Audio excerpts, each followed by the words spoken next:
This is Planet Music.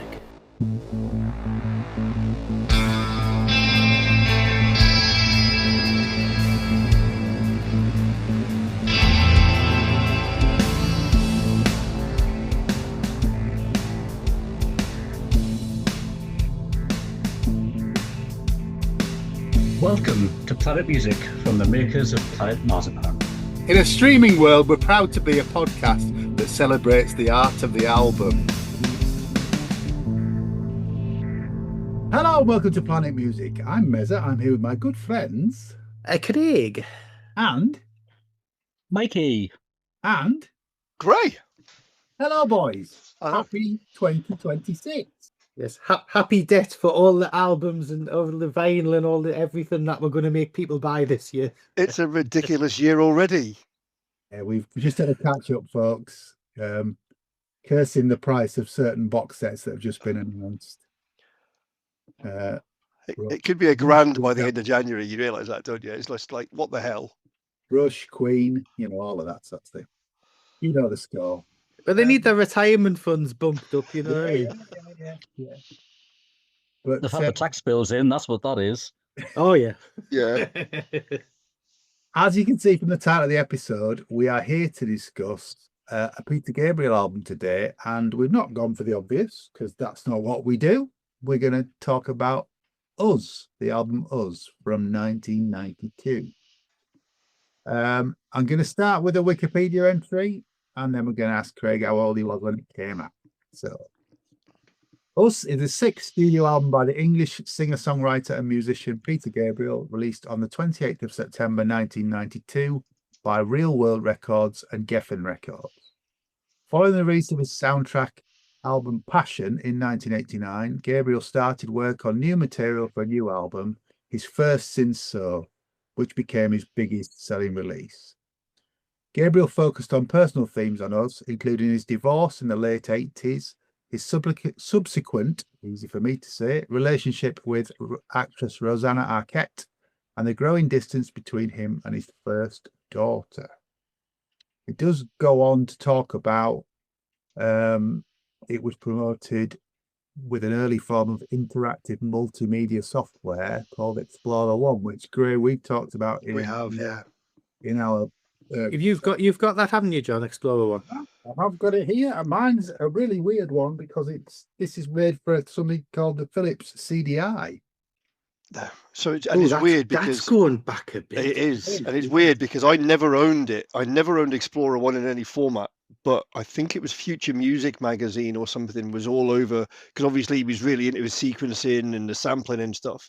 And there was a part of Explorer One was shared on one of the cover CDs, so I had the chance to play with them, play with the stuff and move stuff around and what have you. Oh, God! I'm just thinking, Mikey, did your granddad have one of those? Or did you get He most certainly did. Because that's just rang a bell. I believe the CDI player is still tucked away at my mum's house, because it was also the only thing that would play the multimedia on Fleetwood Mac's Behind the Mask album. Yeah. Yes. Because there was that huge period where everybody had data stuff on your CD, and if you I bought Explorer, and then we had to go. Back in those days, you could hire them. So I hired one for 6 months just for that bloody thing. Because I remember, Dave, if you put them in the wrong players, you just get a data screech because it would try and play the stuff and it wouldn't work. Yeah. But yes, kids today haven't got that problem. So, how old were you on the 28th of September 1992, Craig? I'd not long turned the ripe old age of 20, and it was that September was a busy time for us because early in September we'd been down to London to see Marillion at the 10th anniversary show at Wembley, and then just after that, me and Mikey decided to go back to college and study business studies. And had an absolute whale of a time for 2 years and went back to retail for a bit, then started the business just a couple of years after that. There you go. It was all good fun. There was a lot going on in 92. Yeah.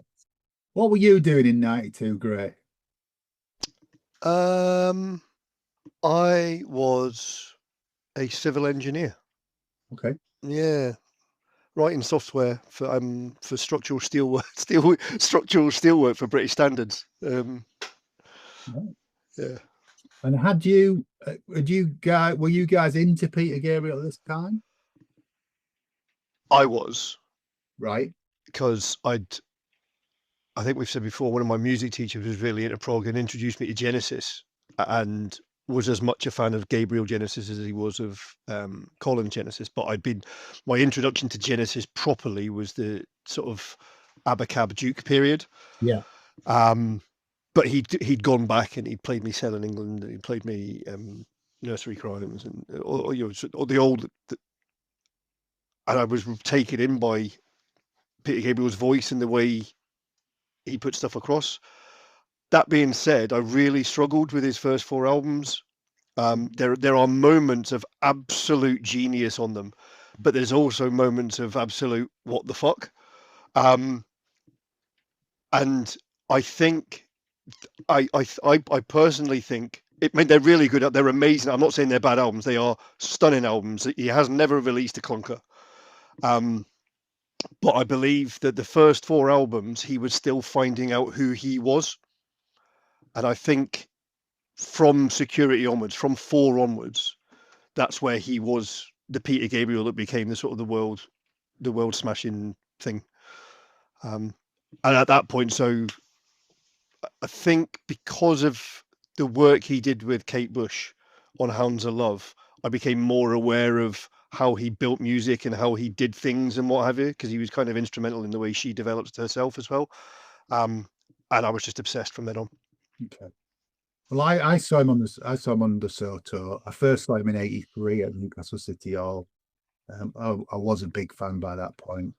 I was so excited for this album. I mean, his soundtrack stuff, I do struggle with, if I'm honest. I've got Passion. I must have played it. Well, I wouldn't need all the fingers on one hand to tell you how many times I've played it. But I'm obsessed with Passion, especially the full version of Passion, not the extracts. It's gorgeous. No, I don't know. I mean, there's elements of that on this record, as we'll talk about. And to follow So was always going to be a tall order, wasn't it? It was such a massive, massive record. This is very local, what I'm about to say. My local record shop at this point was Track Records in York, and Keith, who owned Track Records, had been invited to a promo thing for this with a playback of the album, and he wasn't interested, quite frankly. So he gave me a couple of tickets, and we went along and we had this promo playback of the album. Am I allowed to swear, by the way? Yeah. Fuck off. It's like, what?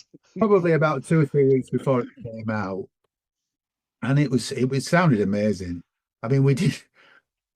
They obviously thought we were Keith, because at the end of the playback, the reps came up and said, "Would you like to increase your order?" And I'm thinking, "Oh, I can't help it." I'd have said yes. I can't help it. No, he was lovely, Keith, lovely, and I couldn't do that to him. But yeah, so we did get a chance to hear it early. I think me and Andy Davidson went, actually. So yeah, we'd had a sneak peek on this one, but it's an incredible record. There's so much in it. I mean, there's 4 singles off it to start off, isn't there? 5 in total, if you could include the American one. Count the last one. Yeah, I suppose you could go 5. But there's such a lot of variation on it as well. See, I was more.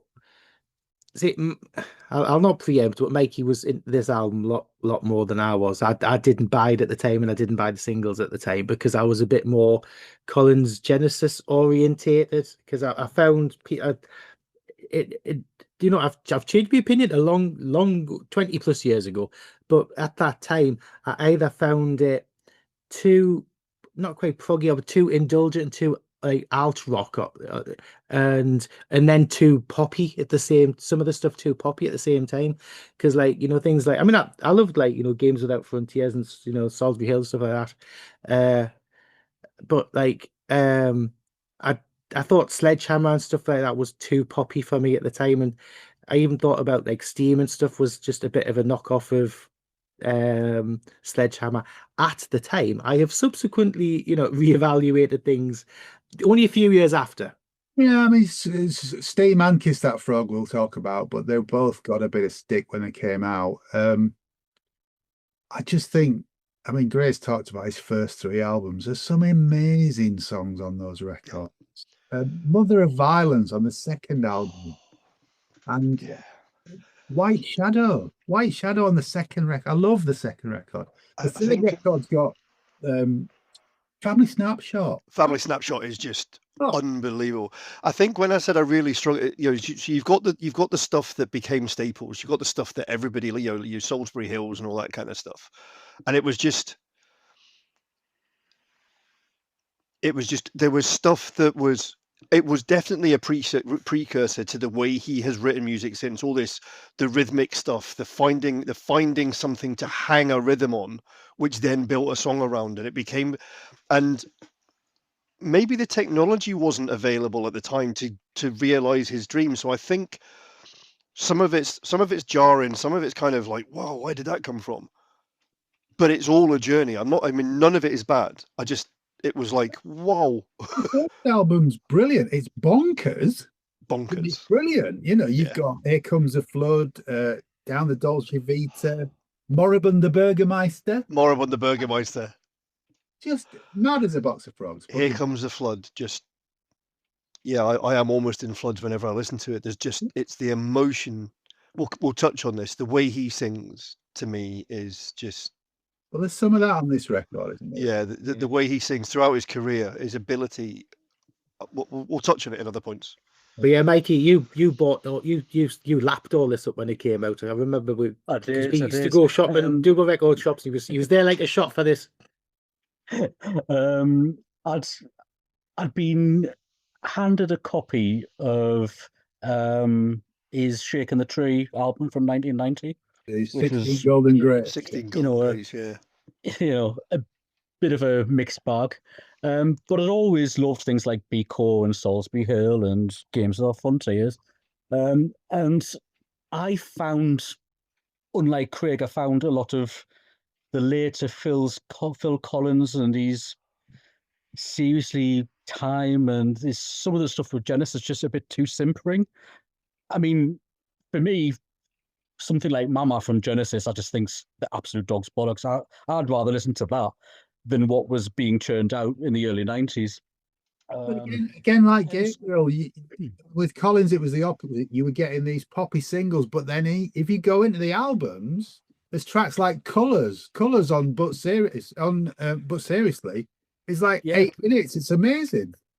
I mean, don't get me wrong. I've got a load of Phil Collins albums now. It's your perspective does change over the years. But I always loved Peter Gabriel's voice, just his singing style and his different types of singing styles. We'll cover it when we go through these tracks. But you get breathy vocals, you get top end, screaming. He's brilliant at everything he delivers. And for me, I didn't get the album probably until it was probably very late in the year. It was certainly after Steam and Digging in the Dirt had come out. But Digging in the Dirt passed me by. I think it was just because it didn't do so well in the charts. For right or for wrong, I was under the impression that Steam was the lead single, and I dare say quite a few people were. But anyway, I think we should... Yeah, let's get stuck into the music, folks. You're sick of hearing about us witter on about this. But, it is a 10-track album, and the vinyl and the CD both have the same track list, which is nice, same order. Track 1 is Come Talk to Me. Craig, what do you make of that? Can I just go? If you like, it's not a great one. Oh, come on. It is absolutely, it's heartbreaking, the story of communication and, his relationship with his daughter after his divorce and things and stuff like that. Yeah. But, extra marks for the African drums and the bagpipes at the beginning. It is absolutely fucking beautiful song. I absolutely love it. And it's heartbreaking. And live, it is absolutely to copyright Barnes epic. It You're going to is. say that a lot tonight, live. I am because heart, where my heart obviously, I love this fucking album. Yeah. But there you go. Okay. Mikey, what do you make of it? I also fucking love this. But I'm probably going to disagree with you guys quite a bit because I've always been a studio album guy. I've never been a listen to live stuff more than studio stuff. I've always been the complete opposite. So when I hear this live, it sometimes falls a bit flat for me. But only because it is so intricately produced and so densely produced. It is, But yeah. but it every time I hear this, I find something new in it, and it's just amazing. From that atmospheric intro, then it's just got drums and percussion, and you know me, I love me drums and percussion. But there's one thing I love just as much as drums and percussion when it's done well is fucking bagpipes, and this nails it. Do you think we should actually get Grae to do a bagpipe version of the introduction for this album? I think so. I think I so. could do that quite happily. It's I the mean, one of my second favourite album tracks that on- we've reviewed this week. That was going to be was going to be my opening gambit. Is like album 2 of the week, second album of the week with bagpipes as the first thing on it, and yeah. When I first heard it. Sorry, Mike. Yeah, so it's all right. Tubular Bells 2, one of my favourite parts of that is Tattoo. I think it's absolutely awesome. Drums and bagpipes, you can't go wrong. And I think Peter's vocals on this are pristine. He belts it out, and you can hear the frustration in the lyrics being sung. I can't fault it, really. The one thing that I wasn't aware of, believe it or not, is that Sinead was actually involved with this, because her backing vocals on this are quite low down the mix. And to be fair, there could be anybody. I mean, I was aware of track 3, which we'll come on to, but I wasn't aware she was actually on this until I read the liner notes, reread the liner notes. So that was a pleasant surprise. For me, this song, I bet you the likes of Fish or Paul Simon were kicking themselves when they heard this, because I think either one of those two guys could pull this off brilliantly. But some of my favourite lines are in this as well, which is, you lie there with your eyes half closed, like there's no one there at all. There's a tension pulling on your face. It's almost verging on vitriolic, but it's more frustration, I think. And having read the background to where the song's germinated from, it just gives it more credence, you know. But for 7+ minutes, it absolutely flies by. Almost my favorite track on the album. Yeah. But I'd agree with Mikey there about the frustration, because I think frustration is a theme throughout the album, be it emotional, sexual, and all the rest of it. He actually says in the liner notes, let me find it. Much of this record is about relationships. I am dedicating it to all those who have taught me about loving and being loved, especially to my parents, Ralph and Irene. To Jill for giving so much in all the time we were growing up together. To Rosanna for all her love and support that I didn't properly acknowledge. And to my daughters, Anna and Melanie, my pride and joy. Graham, follow that. So, well, bagpipes and African rhythms and folk music. What more can I ask for? And Sinead O'Connor and Peter Gabriel and the band and what the hell, and then he goes and sings about something which at the time for me, so my mum and dad split up when I was 14 and I didn't see my dad for a good while. It was 21 when I met him again, which was the year before this happened. And then there was a whole thing around the time about communication between family members and people being in touch and talking to each other and saying the wrong things or saying nothing or all that kind of stuff. So I don't think I realized quite how much it resonated at the time, but there must have been a reason why this song did so. Nowadays, I find it a really difficult listen because it brings up loads of emotions. Oops. Yeah. So He's edited himself here, listeners. he is edited himself here. So it's really kind of amazing that somebody else's emotion, somebody else's experience, and we've said this on so many times in the podcasts. You can listen to something that somebody is saying about something that you relate to, and it has such an impact. And I find it interesting because you talk about the frustration that he was feeling. He talks about the lack of communication, but the song sounds overall, the song sounds positive in the vibe the music's got, the vibe it's done, but you can hear there's that frustration and not bitterness. That's not what I mean, but there's the kind of, how do I fix this in the lyric, in the delivery, how he does it. It's just awesome. Yeah. I agree with everything you've all said. It's a great opener.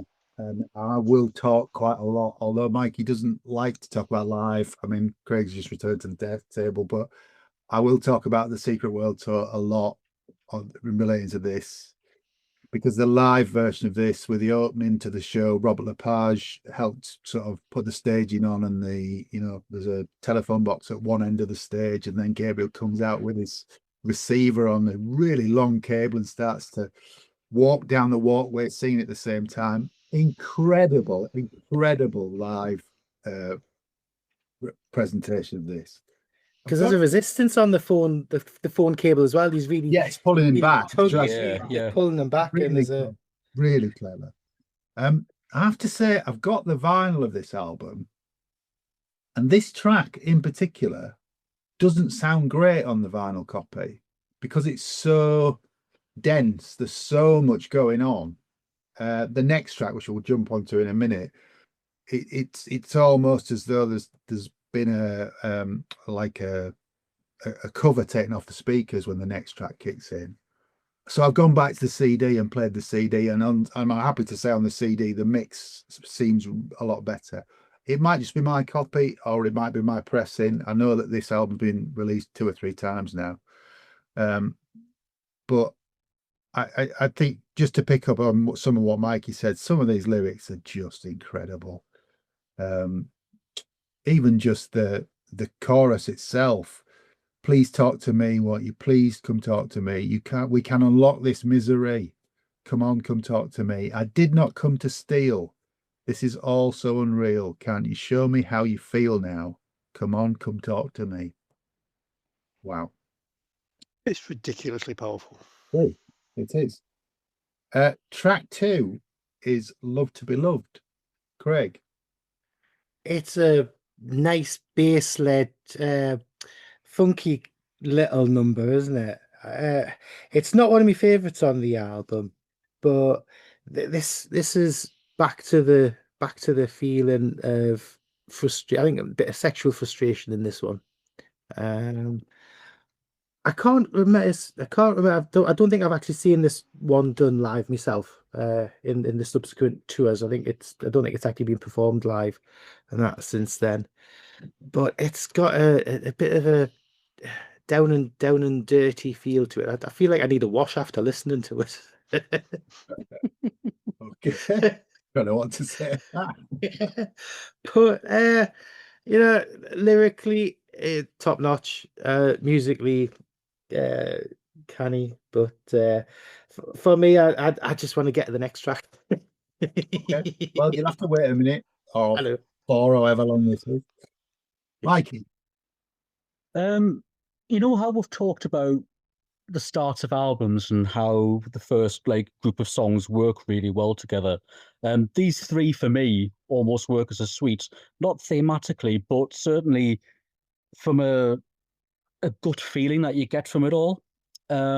It's almost like he's going through different things with all 3 of these songs, but there is an underlying frustration to it all. And I think the 3 work together so fantastically well. I mean, this one, it is a more subdued track than the first one, and at first you might think it's, there's not a lot going on, but bloody hell there is. The percussion work on this is absolutely Oh, it's outstanding. brilliant, brilliant. It's beautiful, And absolutely the bass beautiful. work on, yeah. It's just like I say, you know, every time I listen to this album, you just pick up something else.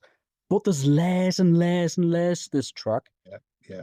But like on first listen, it's just like, oh, it's simple, it's a nice arrangement, blah blah blah. It really, really is not.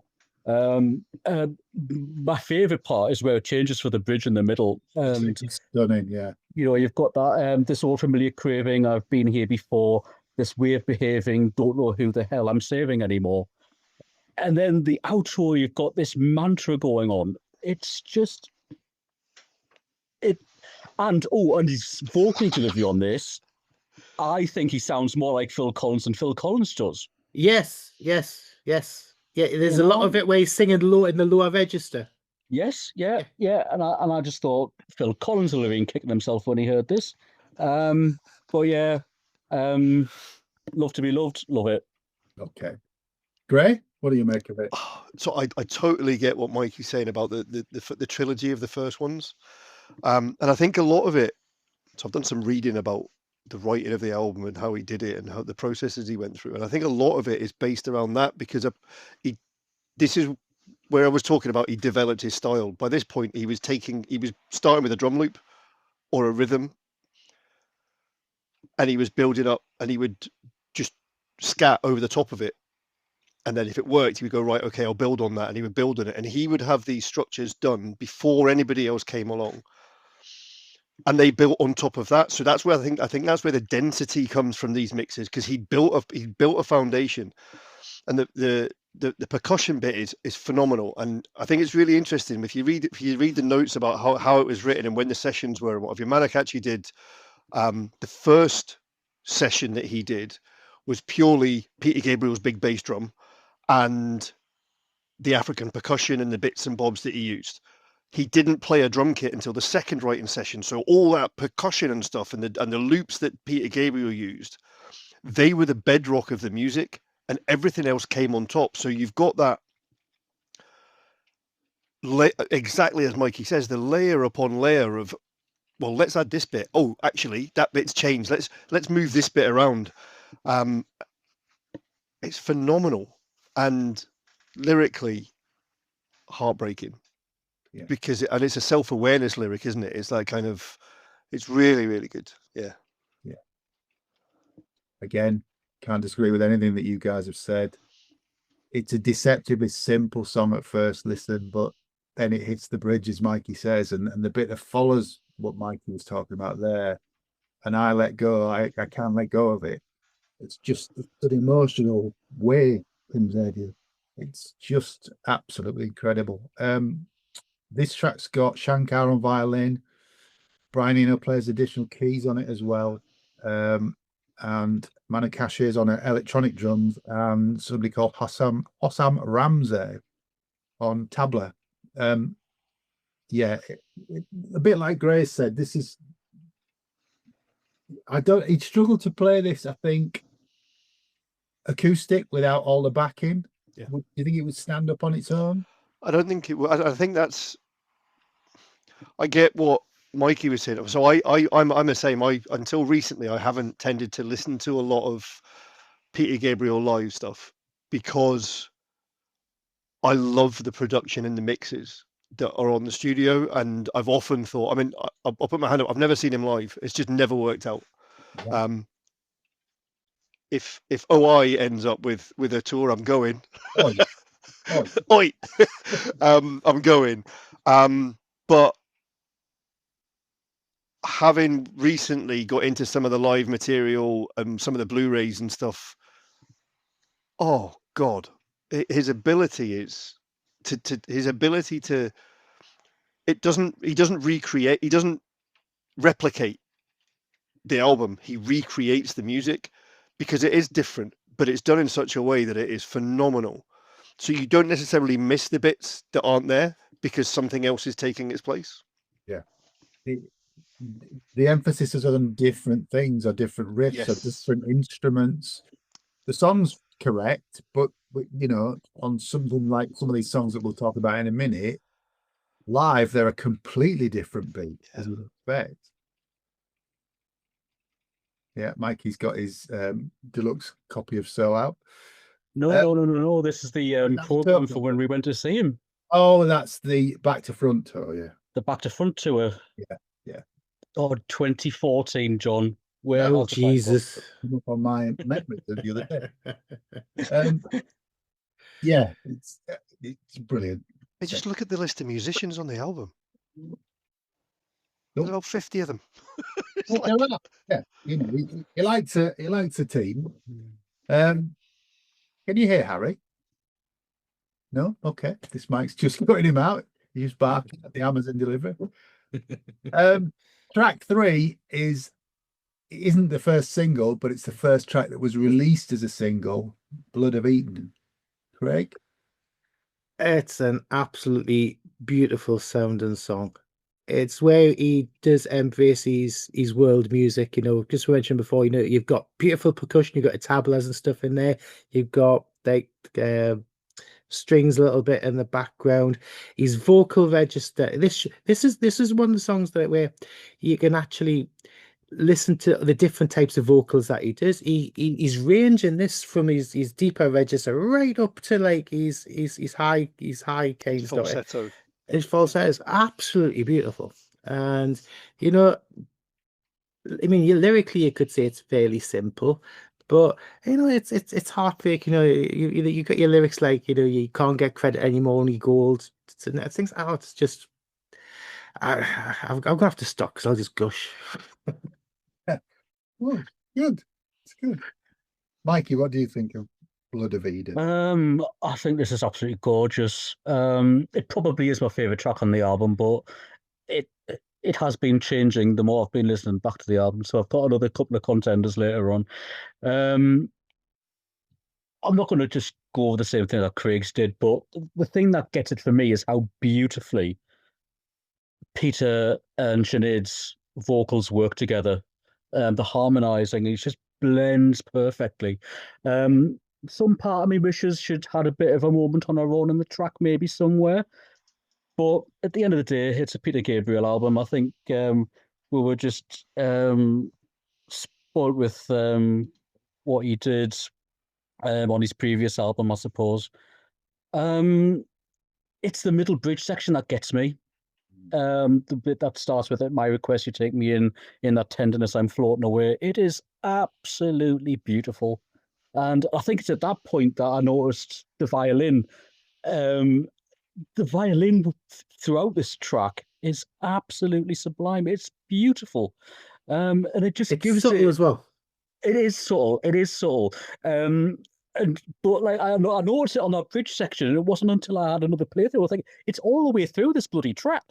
Yeah, I hadn't noticed it. It was just, it wasn't buried in the mix. It's just perfectly laid in the mix, so that when you are giving things a re-listen, you've got your headphones on, the lights out, whatever, you are just picking up on things every single time. It's just absolute genius. Yeah, I'm just going to sit and gush about it, but I agree with Craig. Lyrically, I'm not sure I get the track, but I think it's wonderful at the same time.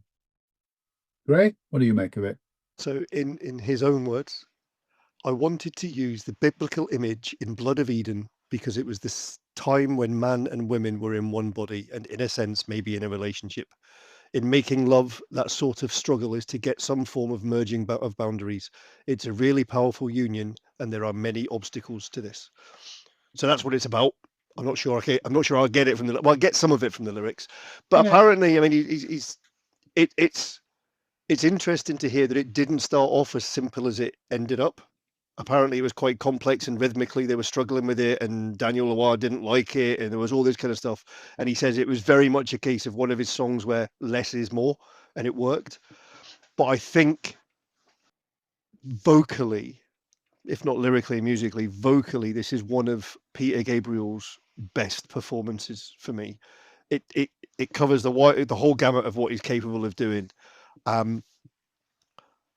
It's just sublime. Yeah.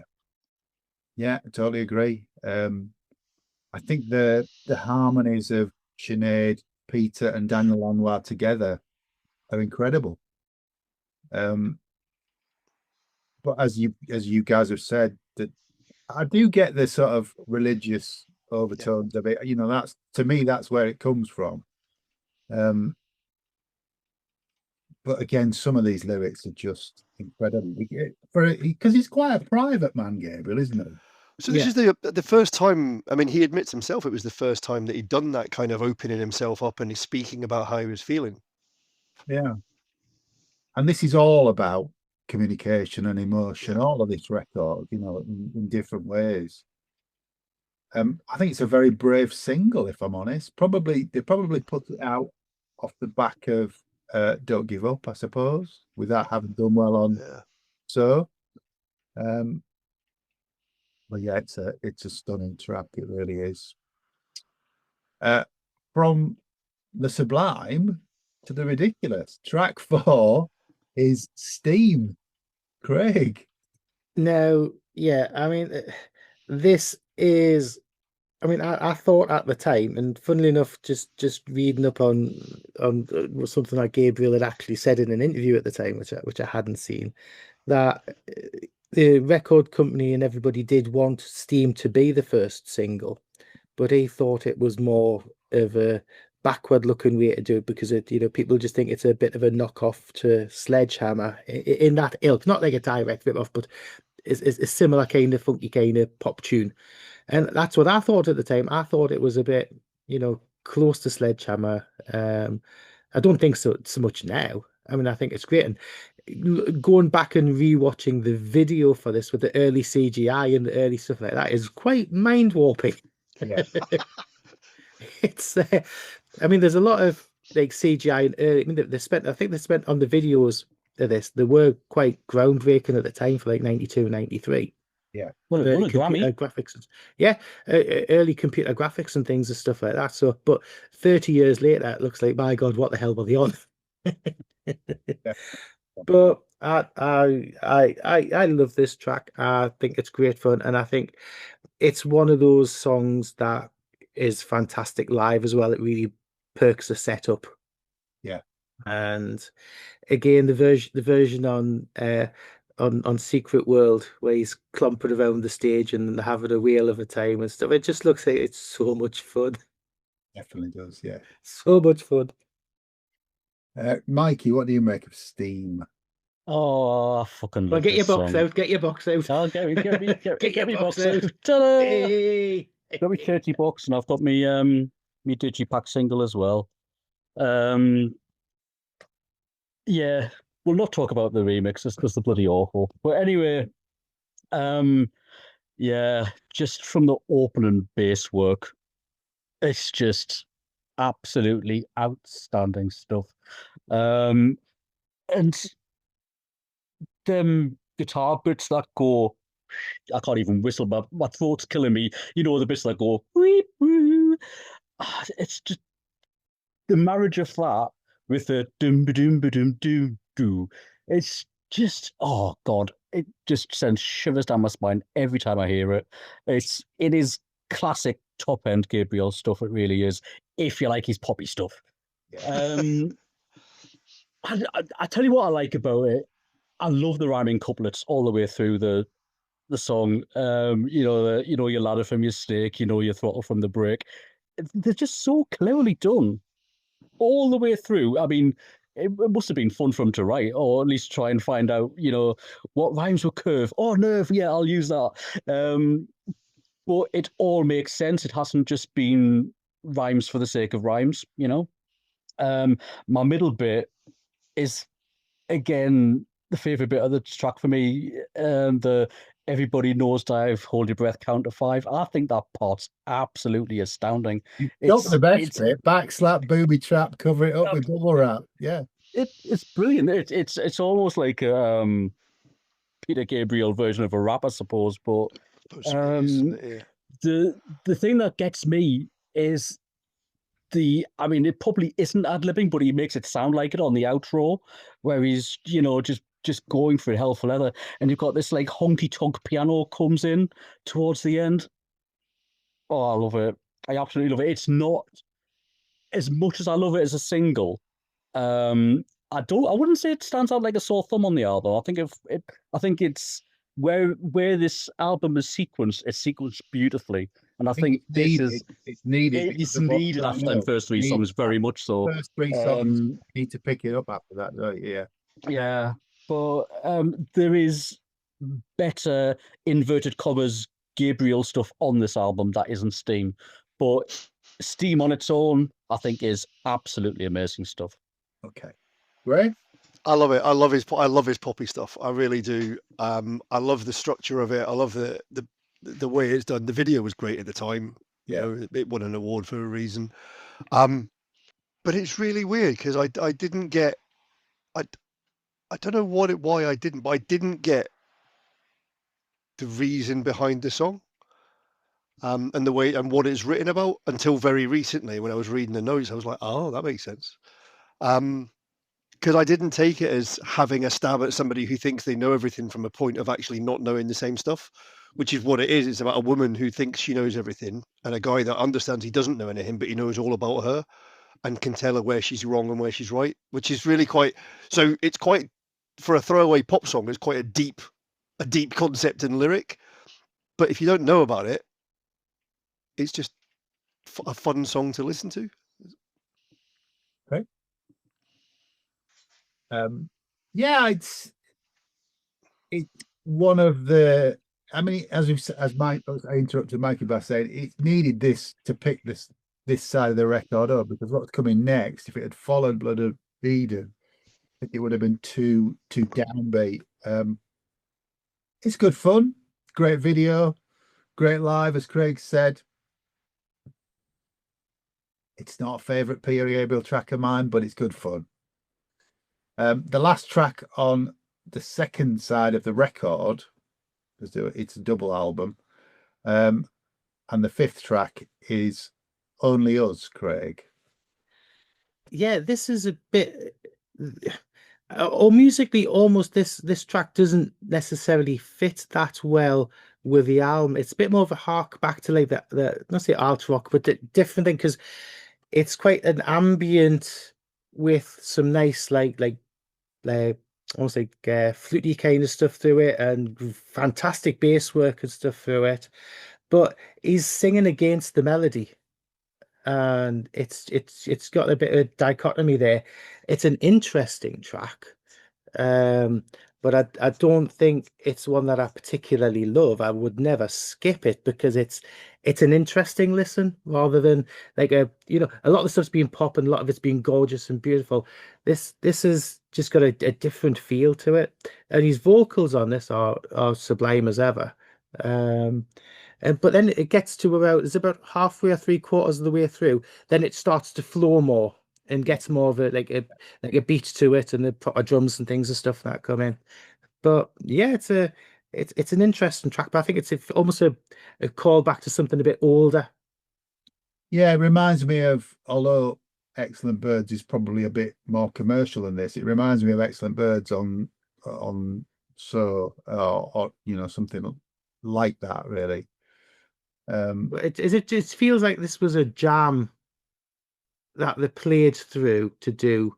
I don't know because a lot of the stuff's always started recording briefly, didn't we? And I think it sounds, the first half sounds like something off Passion or one of soundtrack wise, yeah. But yeah, Mikey, what do you make of it?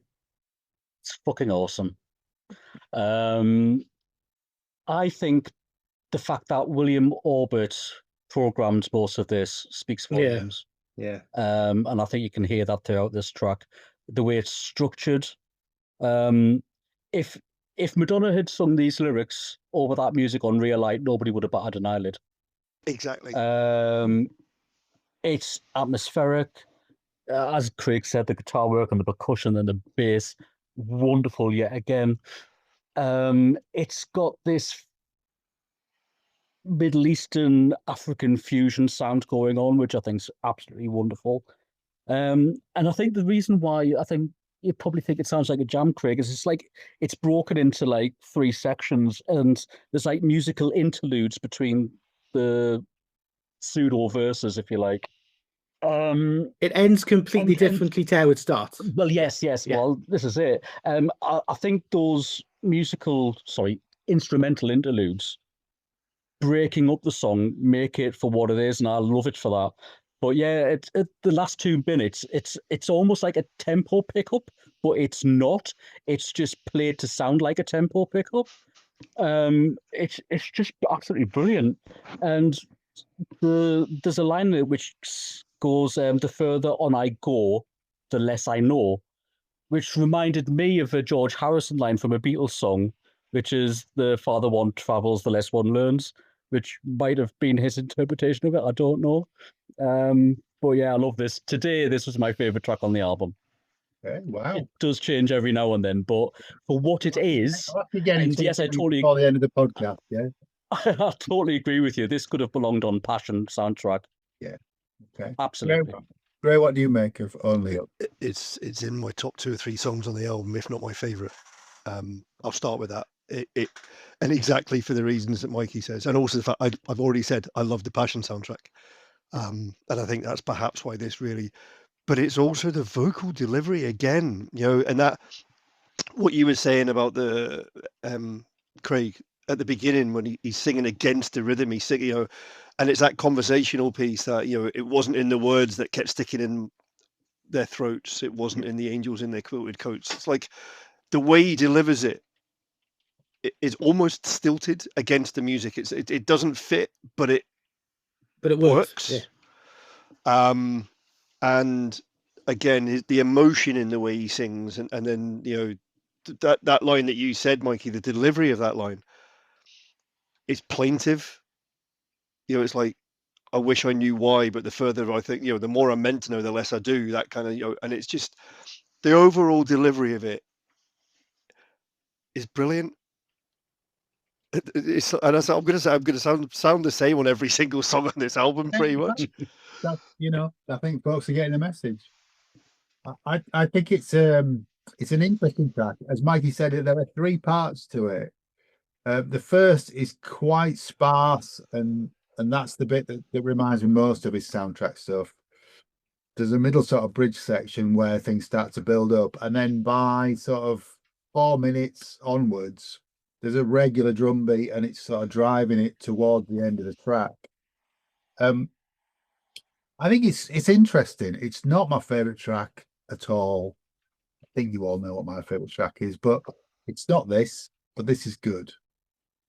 We're going to move on to the second disc of the 2 LP set, and the next track is "Washing of the Water."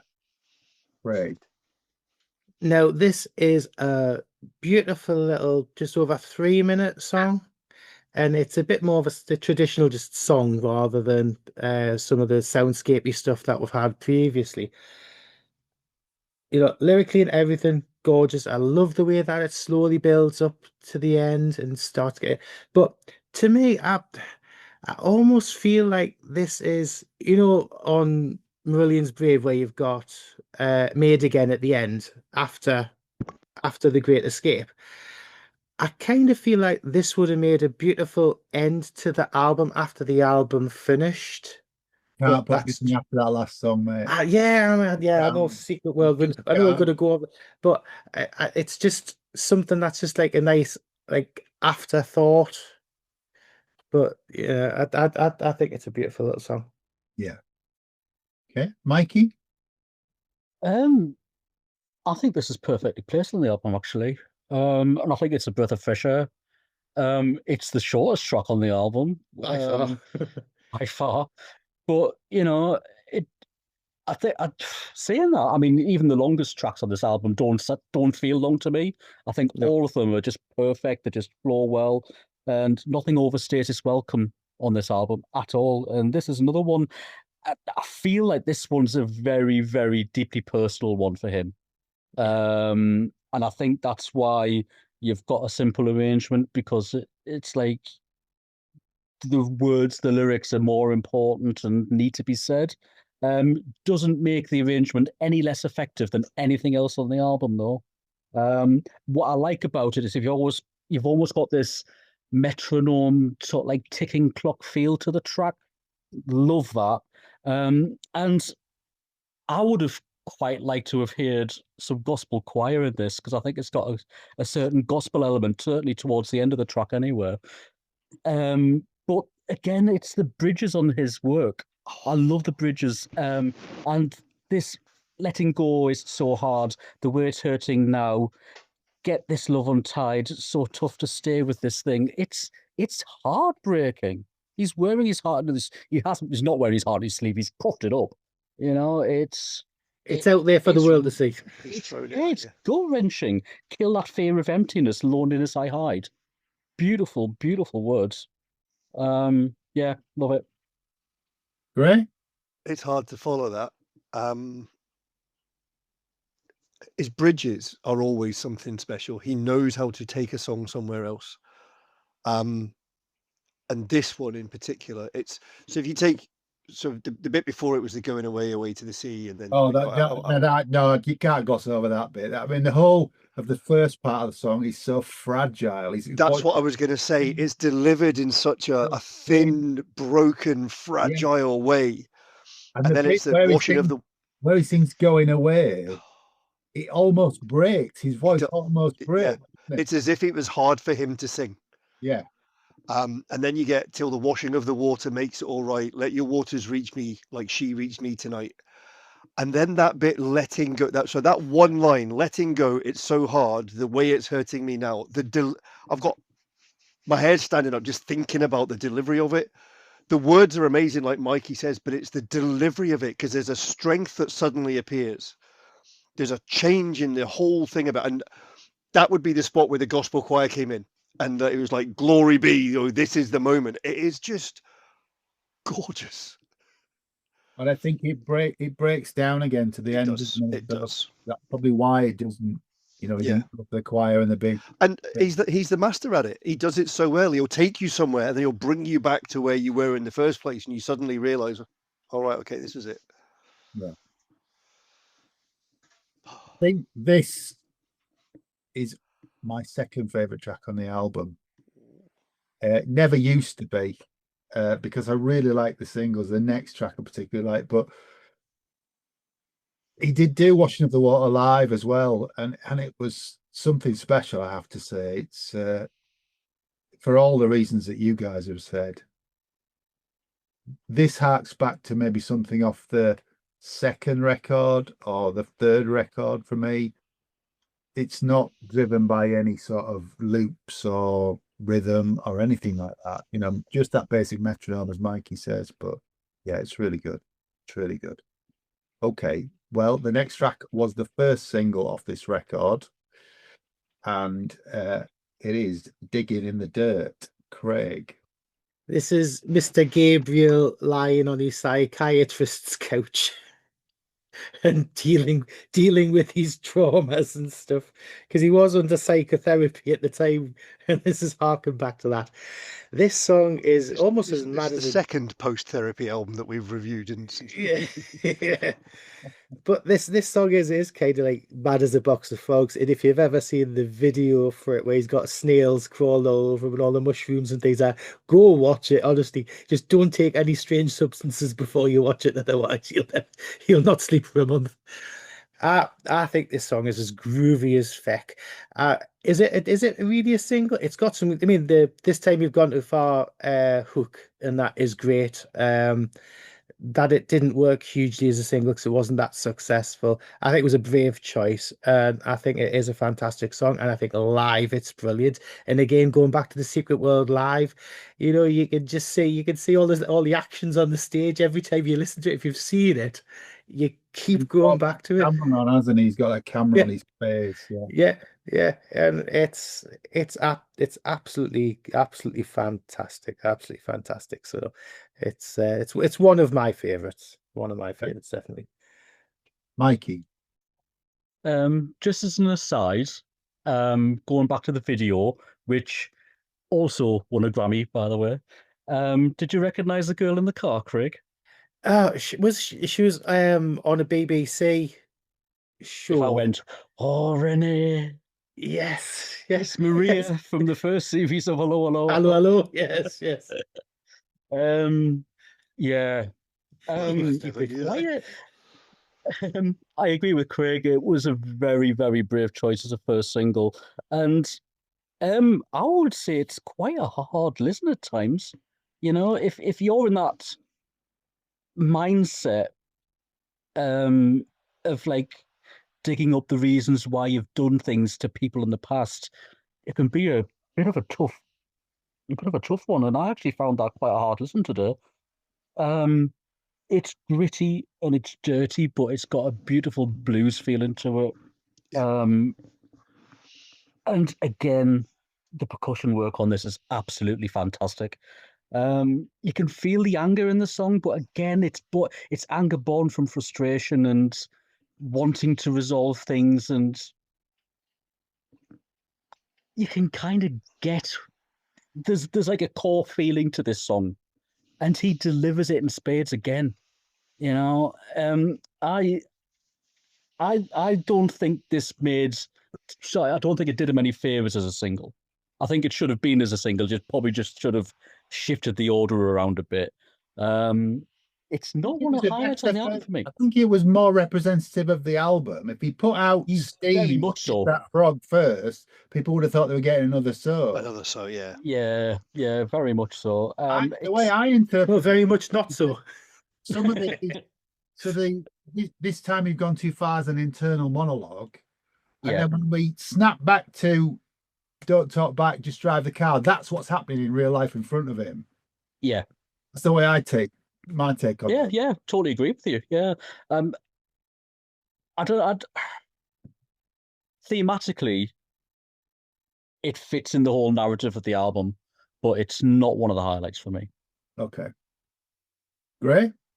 So Mikey's picked up on one of the things that I love about Peter Gabriel's music is we talked about the simplicity of some of the actual music, but the way it's built and the thing he can quite often have a verse which is just two alternating chords, but everything that around it makes it sound so complex. And you mentioned there about it's kind of a bluesy song. If you played it to a blues player or played it, I was like, well, that's not blues. But when you strip it back and listen to it, it has that grittiness to it. It is that. Yeah. Do you know what I mean? But it is dark as hell. Yeah. And so there's a page on Gabriel.com called All About Us, and it's quotes from him at the time. And he actually says, I was looking at the way I'd been behaving, sort of passive aggressive, looking at the bastard in me that I hadn't really acknowledged. And as I was writing, I was interweaving bits of myself into the lyric. And then it goes on to talk about his therapy sessions and reading about murderers and the murderous thoughts that he was having. And you're like, holy shit. It's like, yeah. But I love it. I think it's far more representative as a single, but probably a step too far for a lot of people to drag them in, if you know what I mean. Yeah. I mean, I don't know what this isn't based on any factual information, but I think this is about his relationship with the Rodano Arquette breaking down. Because of the reasons that we've talked about, you know, he's this is probably the bravest lyric on this record, I think, because whether it's factual or not, who knows? But this is him saying, I do have this side of me, and saying it quite openly and quite publicly, and I'm not proud of it. So just to support that, one of the things he does say is, I think it's really quite dangerous, this projection trait. It's healthier to own the shitty stuff. If we're to move on properly, all the positive sides are acknowledged and none of the negatives are owned. If we're to move on properly, you need to own the negative. Yeah. So yeah, I think that supports that. Okay.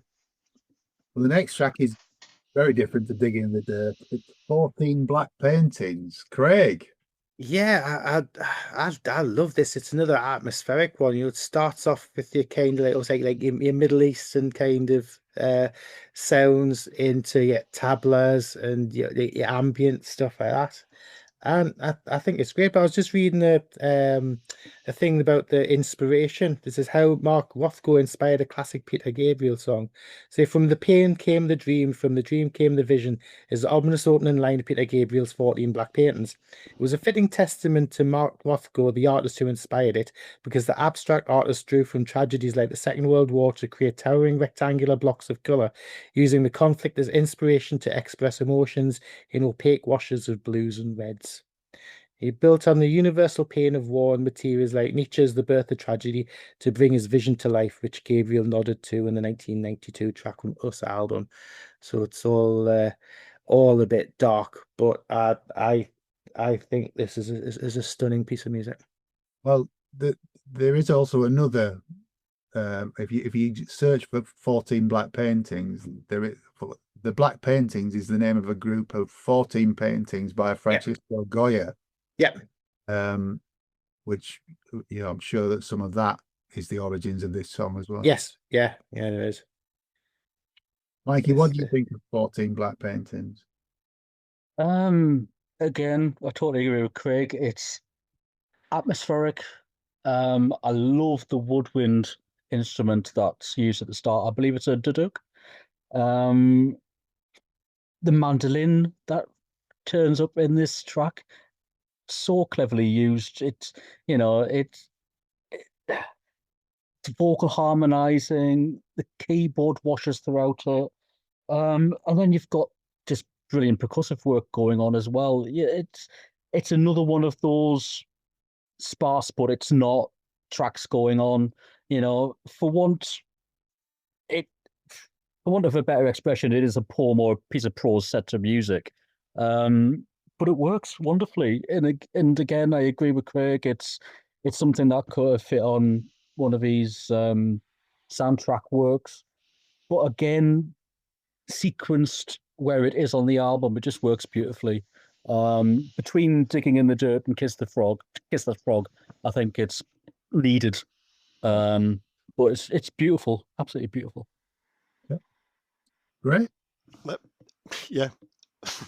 It's another example of his use of world music and the different musicians and the styles. But for me, the song's kind of a mantra. It's like a spiritual thing. It's this kind of,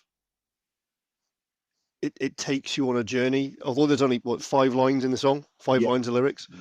Yeah. There's so much more to it than those 5 lines of things. The delivery, the way he does it, the bits that go on, but the things that weave in and out of what he's singing and stuff. I really like it. It's just outside the top 3 songs on the album for me. Is it? Wow. Yeah. Okay.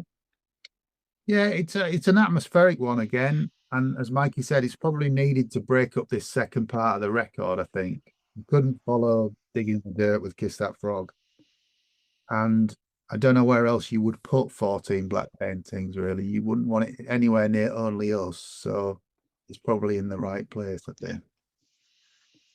Those 5 lines of lyric are: from the pain come the dream, from the dream come the vision, from the vision come the people, and from the people come the power. From this power come the change. It's powerful. It's like, it is that kind of mantra thing, isn't it? It's that kind of like following a chain to make a change of, yeah. Not Kiss That Frog though, is it? Definitely not. So go on to Kiss That Frog, Craig. Yeah, I mean this was a single, and I think it's for you so me, disappointed. Yeah, it's one of the weakest tracks on the album. It was the 4th single, so it was the last single about a year. Yeah, I mean, again, it's all heavily CGI'd and stuff like that, but I don't think it hugely works. I mean, isn't this the song sung from the frog's perspective of a bloke chasing women, and yeah. I mean, musically it's different. I think I think I was reading it somewhere the rhythm tracks goes back to like 84 or something from the Birdie soundtrack or something. But yeah, we don't need the harmonicas and things and stuff on it. It just I don't like it that much. All right. Mikey. Before I get all controversial, I will just say that it is groovy as hell. I love its dark. I love its dark tones. The percussion work on this track is off the charts. That's the first thing that gets me. And the guitar work on this is awesome. And I love the harmonica on this. No, the normally you're last- the other way. Well, if I realise it's a harmonica and not a guitar, that is. The last minute and a half is brilliant. Statement number 1 is it fades out too bloody soon. Statement number 2 is I always thought that some of the lyrics sounded like a metaphor for oral sex. Stop covering it now. Sorry. Can you say that again? I thought it was too rude to say. Yeah, I think some of the lyrics in this are a metaphor for oral sex. I get the Young Prince. man. I think if he said that to a lady, he'd get a slap. Let me It's that introduce his frog. frogness. You alone can get him singing. He's all puffed up, wants to be your king. Yeah. Yeah. And then you've got get it into your head. He's living with you. He sleeps in your bed. Blah, blah, blah. Can't you hear beyond the croaking? Don't you know that I'm not joking? There's just a bit of, there's not just a, this guy's going to be bad for you, kissing him, it's not going to turn him into a prince, but I think there's a bit of sexual subtext going on here. A bit of fun. As there is in the whole album. Grae, what Yeah, do you think? I'm with Craig. I don't think it's one of the highlights on the album, and a very, very odd choice for sing. Okay. Grae? So I like it. I enjoy it. I think it's dirty. I really do. I get, as far as I'm concerned, it's almost like I've come out of a marriage. I've got a level of freedom. Hello. Would you like to kiss that frog? Do you know what I mean? That's in my head. That's what this song is. It's about. It's this relationship thing from the guy's perspective, saying, "I know I'm old and ugly, but do you want to go?" Do you know what I mean? And I'm not getting involved in this. Kiss it better. Yeah. Yeah. Do you know what I mean? And it's like, I like the song. Do I like the premise? Probably not. Is this where Planet Music gets cancelled? We deserve it. Once we stop recording, I'll tell you what I was going to say. All right. Just a bit of This fun. slowly hurt for a little while. It's what Gabriel does. It's big time for this album, isn't It it? is, yeah. Yeah. It's a bit of fun. And it was released probably in line with the tour, because it was a year later. So it's probably out to promote the tour. It's good fun. But it's the track before this. So that's why I like it. The final track on the record, Craig, is Secret World. It's so good we named the tour after it. Yes. Fuck me sideways. It is a tune and a half. Yeah. It is, I will bookend, like we said, from the start to the end. It's feckin' epic. It is possibly one of my favorite Peter Gabriel songs of all time. Live, it is an absolute highlight. If you've never heard it before, stop yourselves now, go and play it. It is just so heartfelt, emotional. Musically, it just builds and builds and builds. It is absolute top-notch Gabriel. Yeah. Mikey? Yeah, same. The first minute of intro is just, again, atmospheric as hell, loads of percussion going on. The bass work throughout is absolutely beautiful, and it does bookend the album perfectly. I mean, if you pair this up with Come Talk to Me, actually, the only thing that would make this Secret World a better track is some bagpipes in it. I think it would have at the end. Yeah, I think it would have just been perfect, perfect marriage between those two, because it's quite cyclic. If you actually play the album through, start to finish, then press play again, it works really, really well. It just loops. Yeah. Yeah. And Um, The last 2 minutes of this song are just simply beautiful. There's gorgeous piano work. And just that last line that listen, Oh, and then oh, you're off into a beautiful. Yeah. Oh, it's just the bass and the rhythm to it, absolutely sublime. Everything from the seeing things that were not there on a wing and a prayer in this state of disrepair is just absolutely stonking genius for me.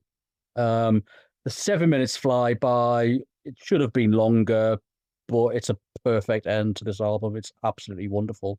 Very often my favorite track on the album. Not today. It's probably number 2, but it does nudge its way up there very often. Yeah. Grae? always in my top 3 songs on this album. It depends on the mood I'm in, I think, as to which one actually wins it on the day. It is just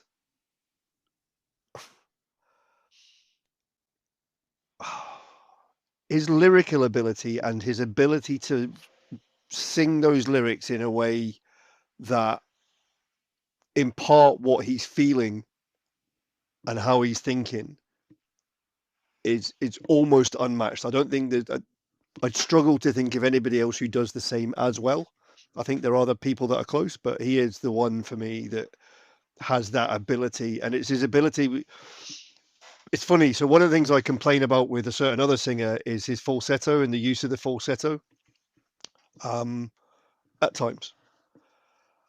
Whereas with Peter Gabriel, his ability to do it and his control of it and the way he does it to impart the emotion is just heart-wrenching at times. And it's interesting because, like, I mean, you don't even feel that the song is over 7 minutes long. No. You know, I mean, this was his longest album at the time, as long as so Yeah. not apart Yeah, from about 10 Passion. minutes or so longer than these 10, 12 minutes longer than his previous albums, right? And yet, every time I get to the end of this album, I'm like, is that it? Where's the rest? And I'm quite happy to put it on again. And it does work. You finish the finish of this into the start of "Come Talk to Me" works perfectly. It's a stunning album, and it's a stunning way to finish it. Yeah. This song will always mean the world to me. I was going through a big change in my life at the time, and I've got to talk about the Secret World tour now because I saw him in Sheffield at the Sheffield Arena, and I'd been to the Soto at Sheffield Arena, sorry, at the NEC, and I was right on the back row at the top at the back. So I'd seen that sort of show from a distance. The Secret World, we were stood on the floor, me and a mate, and the whole atmosphere in the crowd was incredible. People dancing. It's such an up set list. And then this track itself, live, I mean, you said, Mikey, it should be longer. It is longer. Oh, yeah, it is. Yeah. Live. The subject matter of the song, I can't talk about. It's about you and me and our communication and our secret world that other people don't know. But Tony Levin on this is just, I mean, it's incredible. I mean, Levin and Rhodes on the live version, when that riff kicks in at the end, Craig, talk about this tour. Talk about the tour. I mean, to be fair, if Donald Trump knows what was happening to Peter Gabriel at this time, Real World Studios would be invaded as we speak, because around about this time, he got a Nobel Prize, a Peace Prize for being a man of peace.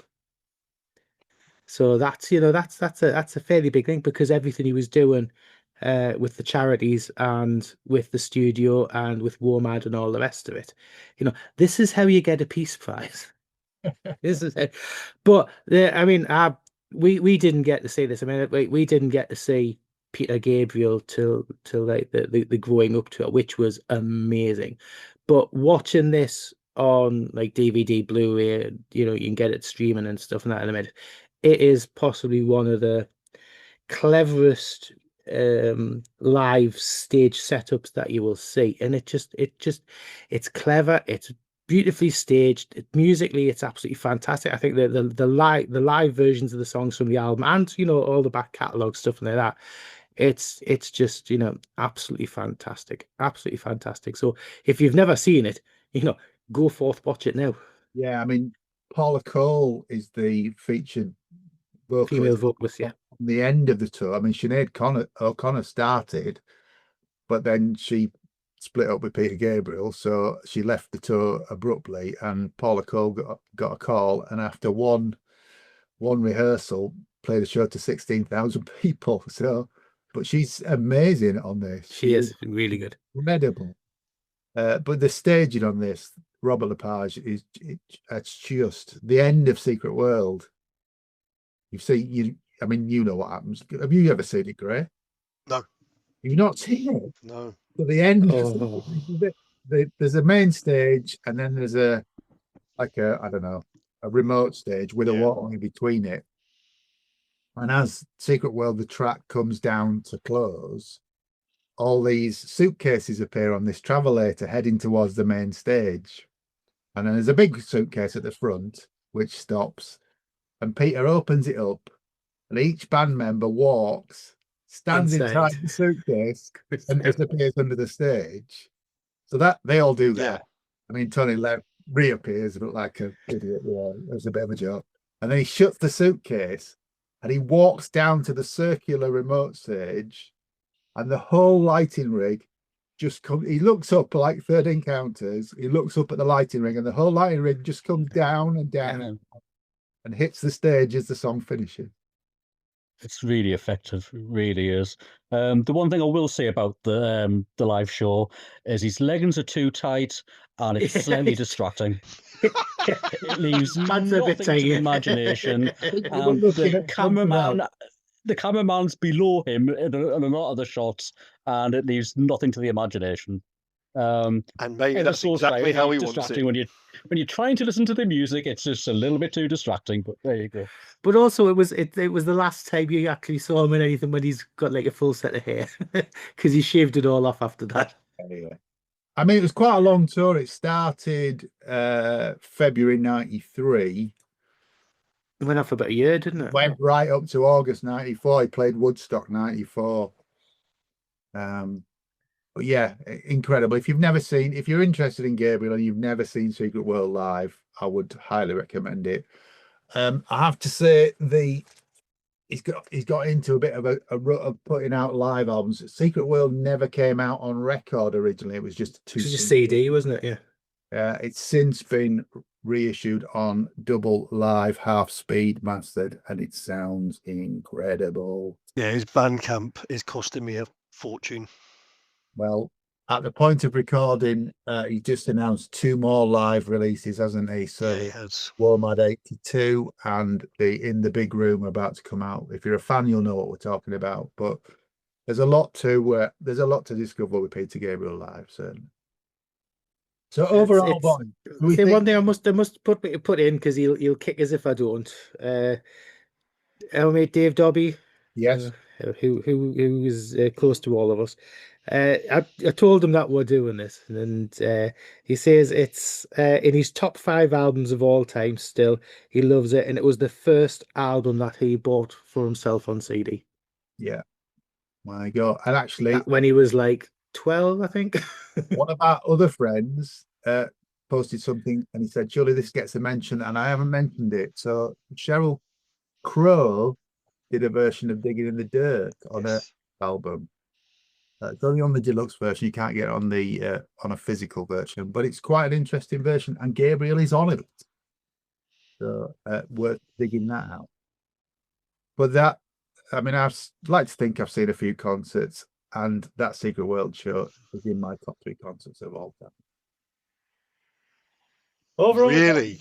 Yeah, absolutely. It's that good, Grae. It was. You really, if you've not seen it, you really. Oh, I haven't seen it. I mean, I've seen lots of his other shows now. As I say, I tend not to do live stuff. There's one band that I buy lots of live stuff, but that's for an entirely different reason. I tend not to. I tend to listen to studio releases. I struggle with live stuff for lots of reasons. But it was when I was living in Stafford. There was a Marillion fan who lent me a couple of Peter Gabriel Blu-rays. I've still got them. I did phone him up and say, "Hey, mate, I've still got your Blu-rays." He went, "It's all right. I bought replacements, so just keep them." I've no idea why I never got to see him. It just never worked out. Do you know what I mean? This is one of those. Put that right, because even the IO tour was absolutely stunning. No, I'll definitely be going. Yeah. Just on the subject of Secret World Live, the live album, there was a 3-track in the UK EP, SW Live EP, which has got a version of Mercy Street that isn't on the live record. The live version, it's incredible. I know we've used that word a lot on this podcast. And epic. It's interesting because this wasn't as successful as So, was it? No, it wasn't. Right. So commercially, it wasn't as successful. But for me, regardless of this, I mean, don't get me wrong. So is just ridiculously good. But for me, there are moments on this that outshine So. I think it's a different sort of record. I think. So sonically, very much so. Sonically sounds amazing. Yeah. This isn't afraid to not be all bells and whistles. Yeah. But emotionally, I think this is a stronger record. And I think it maybe ties in with your point about the first track sounding muddy when you first listen to it, and then lifting the speaker of it is like, it's possibly because of the way he built it around samples and loops and stuff, and the way it was put together was organic. Although it's technical, it was organic, with other people saying, "Oh, what about this idea?" So yeah, sonically it is very different. But it's not like prog cut and paste. No, and I think it's all the better for it. I think that organic, that the willingness to take a chance and say, let's put this sound here, and all the different instrumentation is just pays dividends. It really does. I mean, if you think about it, for a long time, So was people's CD reference, wasn't it? The intro to Rain was people's CD reference on how you gauged a hi-fi, a hi-fi, yeah, player or whatever. But yeah, and there was great stuff to follow. The great stuff preceded this record, and great stuff followed this record. You don't know Peter Gabriel, I would seriously go and have a look, because there is a lot to love. There really is. Yeah. And also the fact that he's still going, and we've got some new releases coming out at the minute, just makes it all the better. Yeah. And it's really good. It is, yeah. It was unfortunate that he didn't get a number 1 with us, actually, because it got to number 2 on its opening week of release. And unfortunately, REM's Automatic for the People came out the same week and pipped him to the post, and so outsold it by quite a lot of copies, but they held the number 1 and 2 spot that week. They could do no wrong at that time, though. No. Yeah. This is it. It wouldn't happen now, because those two big releases wouldn't go up against each other, would they? No, absolutely they'd not. work it out. They'd work it out. And which, at the point of recording, is why Robbie Williams mysteriously dropped his album last week when it was due to come out in 3 weeks' time, because Harry Styles has announced a new record, so he wanted to avoid any conflict with that. But anyway, boys, do we not have a generational difference of fan base there, though? I don't think so. Well, I don't think you do, actually. I think that Harry Styles, as a solo from an ex-boy band, and the way his music is written, I think a lot of people. I mean, I listen to both. It's about, I know young people listen to both. Media noise as well, isn't it? But yeah. Overall, boys, what do we think of Peter Gabriel's Us? Fandabidozy. Okay. Yeah, super. It's just really, really good. Well, I hope you've enjoyed listening to us waffle on about this. All that remains to be said is thank you to the Planet Music Boys. Thank you to Grae. Thanks for having us, as always. Thank you, mate. Thanks for being here. Thank you to Mikey. Thanks again. Loved it. Thank you very much. Thank you, mate. And thank you to Craig. Murky Buckets.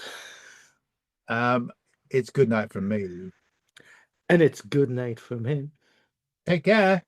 Oh, whose turn is it to say it? Stay alive. Stay alive. Oh, never organised.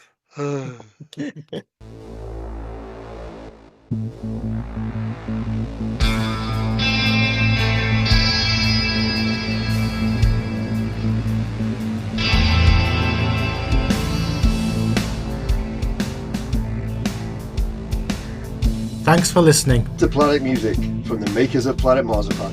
If you like what you've heard, please like and subscribe, and maybe even join our Facebook discussion group. You can contact us at planetmarzipanpodcast@gmail.com.